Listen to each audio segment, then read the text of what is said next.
Hi everyone, so we are still continuing to talk about the properties of exponents and what we do with them when we are dividing. Okay, when we are dividing, usually you'll see them as a fraction. Whenever I see a fraction bar, I don't get scared or worried. I just know we are dividing.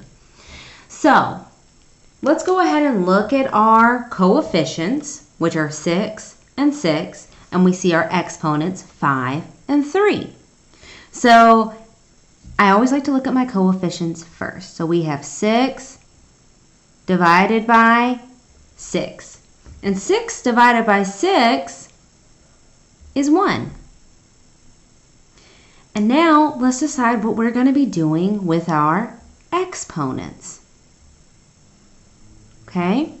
When we are dividing, what we do with exponents is we subtract them.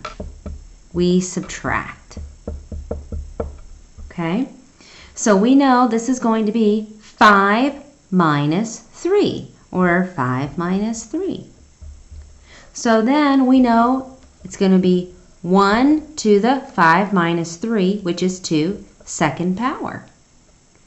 And we can simplify this even more, and 1 to the second power, or 1 times 1, would be 1. And that is your final answer.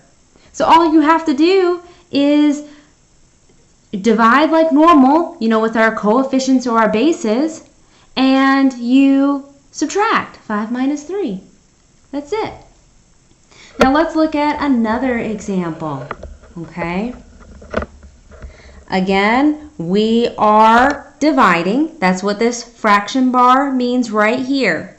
So let's go ahead and look at our coefficients or our bases. We have a 9 here, and we have a negative, and we're just going to put in my imaginary 1. So let's start with that first, because we just treat our coefficients like normal. If it's telling us to divide, we're going to divide it. 9 divided by negative 1 is negative 9. Okay? Now, I'm looking at this and I see that we have x to the 10th and we have x to the 5th. I'm matching these because they're the same, x and x. But what do we do with our exponents? We subtract them because we're dividing. So we're going to say 10 minus 5, and 10 minus 5 is x to the 5th. And then I'm going to look again, and I still see a y to the 3rd divided by a y to the 3rd. Now, the interesting thing here is these two are exactly the same. They're exactly the same. Because y divided by y would essentially be a 1, and 3 minus 3 would be 0. So we'll just go ahead and say that. Y to the 0 power. And when you have anything to the 0 power, we're going to mark that out and make it a 1. Okay, anything to the 0 power is actually a 1.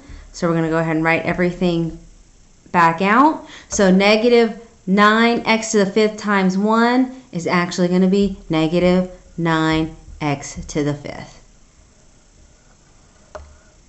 Another way to look at this is that these two are exactly the same, so they cancel out.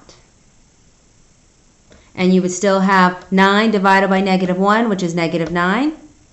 And the x is x, 10 minus 5 to the 5th power.